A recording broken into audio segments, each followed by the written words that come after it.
Welcome, and thank you for joining for another whiskey review. Today, we go back to one of our favorite independent bottlers, Dustin.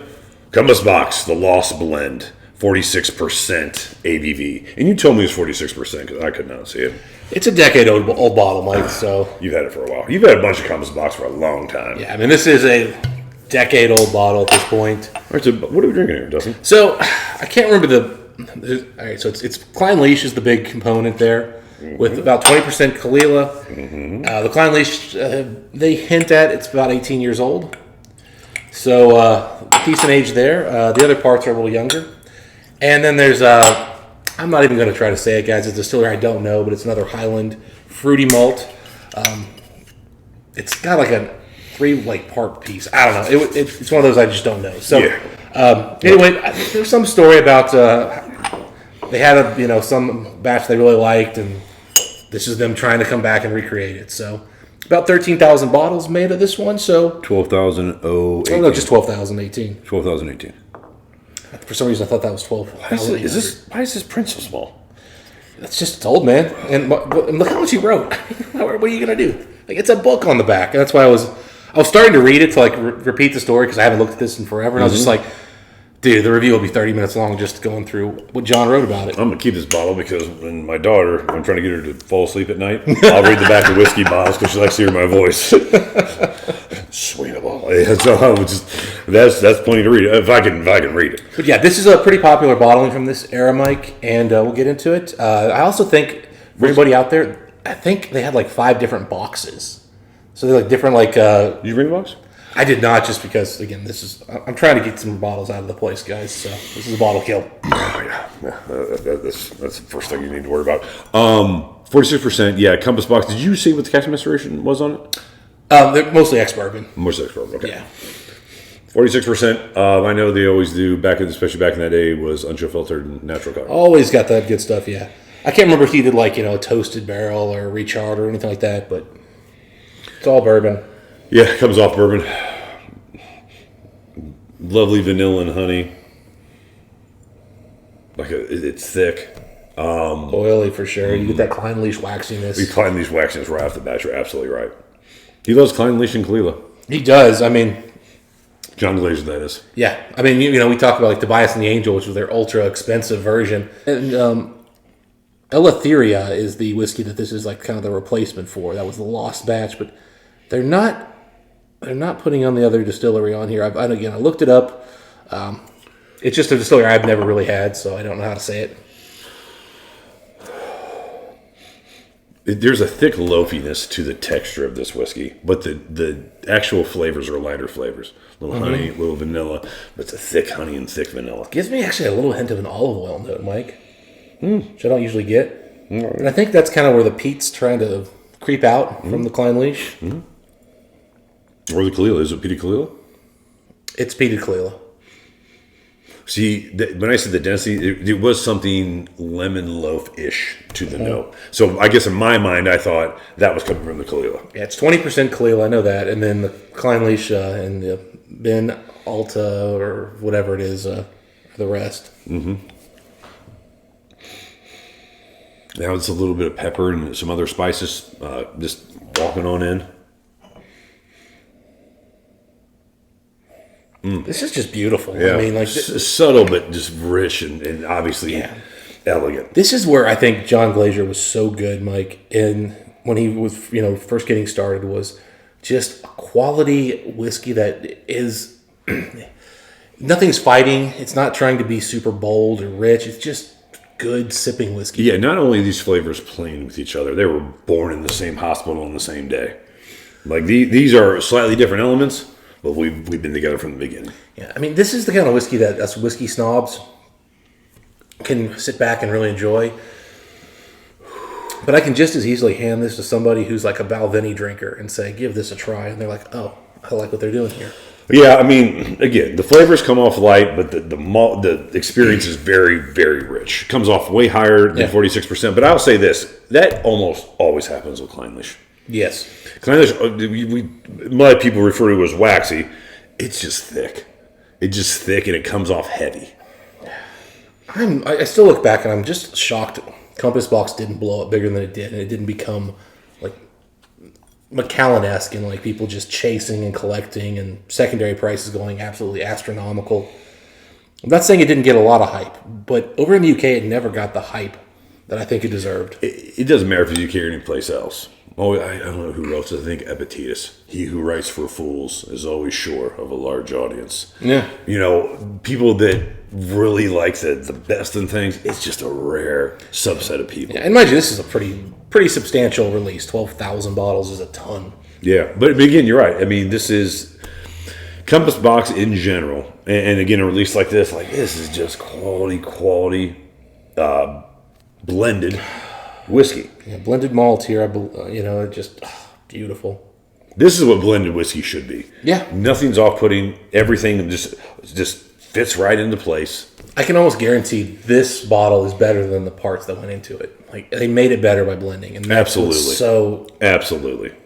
so decadent about this. Like the Constructicons. Bruticus. They were punks about all six together. Man, you put them together. You had something. For the Transformer fans out there. Yeah, so we didn't talk a lot about the peat on the nose mic, but It doesn't smell heavily peated. But on the palate, Yeah. it's all encompassing. It starts from finish. Doesn't overpower. It's not like a punchy peaty thing, but there's peat all the way through. It's rich fruits. It's waxiness. It's oiliness. Light spices. It's just, again, it's a perfect blend. This is truly a perfect blend. Everything about this is exceptionally well done. God. Good work, John. Seriously. I mean, this bottle's been open for 5 years, 6 years. I mean, I can name flavors that I will, but man, that mouthfeel is incredible. it is. Yeah, it's so. And it keeps getting so better. Like rich. when you swallow it, it just expands into the finish. Okay, so lemon, pepper, spice, white. White pepper, but there's also salt, lemon, peat, a twinge of something that could go orange, maybe a light tangerine. But you're right. There are fruits here. There's fruits. There's salt. There's pepper. There's peat. Sugared white grapefruit. I get there. Yeah, that's probably I like that. Yeah, I said light tangerine. Yeah, but I mean, I always forget grapefruit. Well, because it's not acidic. Usually, usually it's so acidic, but this is when you douse sugar on it to get rid of that acidity. Yeah, there's no acidity. And again, another scenario where, man, everything works here. And on the long linger, it's just vanilla oak, a little bit of honey. It might be honey. I could get that. Yeah. This is such a well-done whiskey. It comes off heavier than 46%, like Clynelish normally does. Well, think about this. You take Clynelish, which always comes off heavier, and then you add the Caol Ila peat to give it even more stuff going on. Correct. And the beautiful part about this one is somehow the peat starts up front and carries all the way to the finish. Sometimes you just get the peat at the finish, or you just get it, mid, all the way through peated. Yeah, Caol Ila, you think of it as not one of the punchier Isla whiskeys, but I tell you what. It's a blender's magic. You don't need a lot. You don't need a lot of the peat. Now, 20%, perfect here. I am getting, so on the nose and on the mouthfeel, I was getting a lot of Clynelish. On the finish, I'm getting all Caol Ila. Lemon, pepper, white pepper.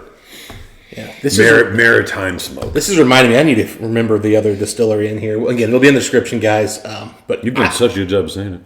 I don't have a clue how to say it. But anyway, I would love to try that by itself because I've never had it unless Keith brought us something. But I bet you brought us a sherried version. I'd love to try a bourbon version of that because, man, whatever it is doing beautiful stuff here. Keith, Clynelish, and non-sherry, that ain't his game. No, but I'm talking about the other one, which is another Highland. But look, man, if he's doing Clynelish, he's doing sherry. God. All right, so now with a little bit of water, that vanilla is sashaying into a candied banana. It is more candied, as always, with water. Candied vanilla, rich. It almost is thicker as far as the smell now. I'm getting a little bit of charred oak now coming through. Lemon loaf oak. God, that smells so good. Are you picking up honey? I'm getting it again. Dude, there's tons of honey out here. It's not like a dark heather honey. It's light, bright, It's light and bright. Almost like the color of the whiskey. It's like honeycombs, man. That smells so good. I can smell that whiskey all day. The kid cereal version of honey. If you're a whiskey drinker, no one is not going to like this nose. That's what I was trying to get at. Is this is just such an approachable whiskey for the snob all the way to like the novice who just enjoys a little bit of whiskey now and then. Mm-hmm. Yeah, you could introduce somebody relatively new to single malt scotches, and if they liked anything other than regular Speyside whiskeys, they like, unless they're just an adamant peat hater. But like even people who don't like peat are probably going to get into this. Like it's subtle enough, especially on the nose. Yeah, it's the peat shines brightest on the finish. Mm-hmm. Yeah, I mean, we kicked around like fruit notes and peat notes and things of that nature, but this is so well put together.